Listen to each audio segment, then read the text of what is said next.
Avec la taxe d'apprentissage, donnons-leur des ailes. Avec votre CCI, investissez dans votre avenir et celui de votre région. Faites votre déclaration et votre paiement en ligne jusqu'au 29 février 2012.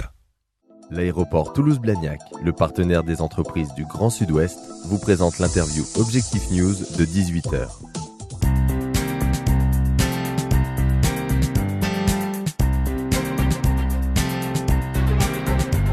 Interview de 18h d'Objectif News, merci de nous rejoindre. Nous recevons Bruno Cavelier, président de la Fédération régionale des travaux publics. Bonsoir. Bonsoir. Les travaux publics, les grandes victimes de la crise, les premières même peut-être.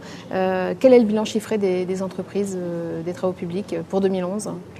Alors effectivement, des entreprises touchées par la crise, comme elles le sont déjà depuis plusieurs années, puisque sur 3 ans, nous avons perdu près de 16% de notre chiffre d'affaires. Un peu moins en 2011, puisqu'on est à 3% avec un regain d'activité en début d'année où on s'était dit ça y est, ça repart un petit peu. Et puis finalement un second semestre extrêmement inquiétant. Nous avons perdu sur la région Midi-Pyrénées près de 70 entreprises, 2000 emplois. Pas cette année, pas en 2011. Non, entre depuis 2008. Fin 2007, voilà, début 2008 et 2011. Et encore, on n'a pas les derniers chiffres définitifs de 2011. Donc on peut imaginer que ça va être un peu plus que ça. Donc une année 2011 extrêmement compliquée. Le carnet de commandes des entreprises de votre secteur se situe à quel niveau ? Alors ça aussi, c'est une autre donnée qui a changé. C'est-à-dire qu'il y a quelques années, nous avions à peu près 1 an de carnet de commandes. Aujourd'hui, la plupart de nos entreprises sont en moins de 5 mois de carnet de commandes. Pour certaines, 1 mois. Vous dire si c'est compliqué pour une entreprise de se dire d'ici 1 mois, je ne sais pas ce que je vais avoir à faire. Donc aucune visibilité, ce qui entraîne depuis 3 ans une guerre des prix sans merci, qui guerre des prix se traduit inévitablement par disparition des entreprises et licenciements. Vous vous attendez à des annonces difficiles de perte d'emploi, de défaillance d'entreprise pour 2012 ? Oui, très honnêtement, on ne voit pas comment 2012 peut être différent de 2011 ou de 2010. On espère simplement qu'on limitera la casse, mais c'est vrai qu'avec le niveau de prix que l'on a, avec la baisse des commandes publiques, avec aucune visibilité, on ne voit pas comment d'autres entreprises ne disparaîtraient pas. Alors c'est vrai que c'est une tendance qui risque de se confirmer, puisque le président de la commission des finances de l'Association des maires de France a estimé, c'est très récent, qu'il manquera aux collectivités locales près de 10 milliards d'euros en 2012. Oui, ça vous inquiète ? Ça fait plus que nous inquiéter parce que c'est un nouveau problème qu'on n'avait pas jusqu'alors. C'est vrai qu'en fin d'année, à partir du mois de novembre, on a commencé à voir des signes qui nous alertaient sur la commande publique et sur les collectivités locales qui avaient beaucoup de mal à avoir accès au crédit. C'était, pour vous donner un chiffre, 5 milliards d'euros là, sur la fin de l'année. Effectivement, aujourd'hui, on table entre 10 et 12, on n'a pas le chiffre exact, mais c'est de l'ordre de grandeur. Donc on peut imaginer que si les collectivités locales n'arrivent pas à obtenir le crédit, puisque je rappellerai que Dexia, qui était la banque des collectivités locales, qui finançait à peu près la moitié des collectivités locales, est en grosse difficulté aujourd'hui. Donc elle n'est pas en sommeil, mais largement en recul. Le reste des banques n'a pas pris le relais. Donc si on ne trouve pas rapidement une solution, on peut être très inquiet pour 2012 sur l'accès du crédit aux collectivités locales et donc derrière les travaux qui nous seront dévolus.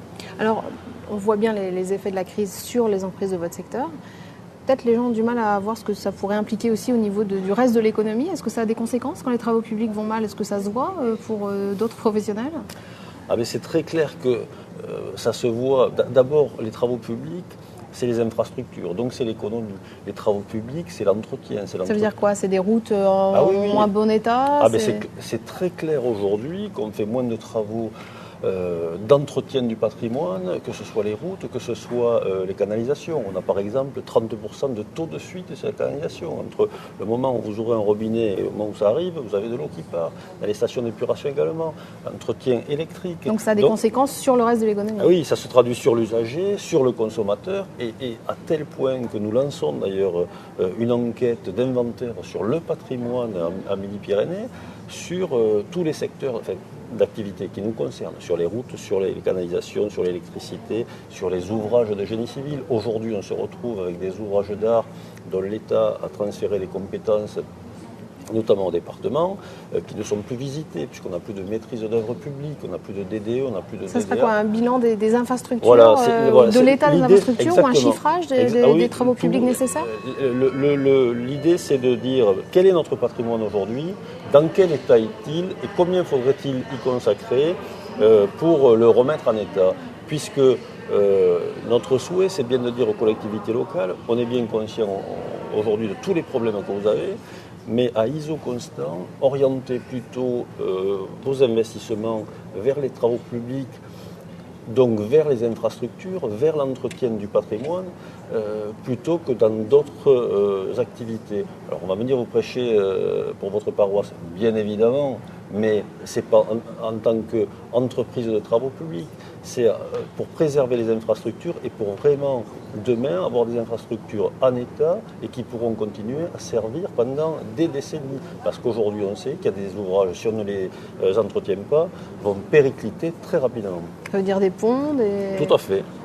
Et alors souhaitons qu'on n'arrive pas où on en est aujourd'hui aux États-Unis, où on sait que les ouvrages sont dans un état tellement catastrophique qu'ils ne peuvent plus rien y faire.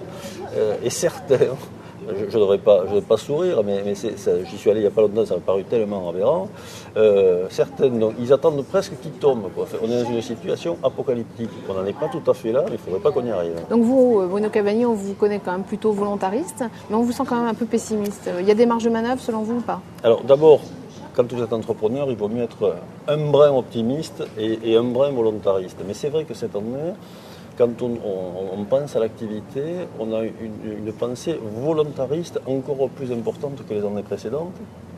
Parce que si les collectivités locales n'ont pas accès à ce crédit, on ne sait pas du tout ce qui va se passer. Donc on est absolument volontaire. Les marges de manœuvre, elles sont pas très importantes. Je le disais tout à l'heure, à ISO périmètre constant, il faut réorienter des investissements vers l'entretien, vers les infrastructures. Merci Bruno Cavagny. Avec plaisir.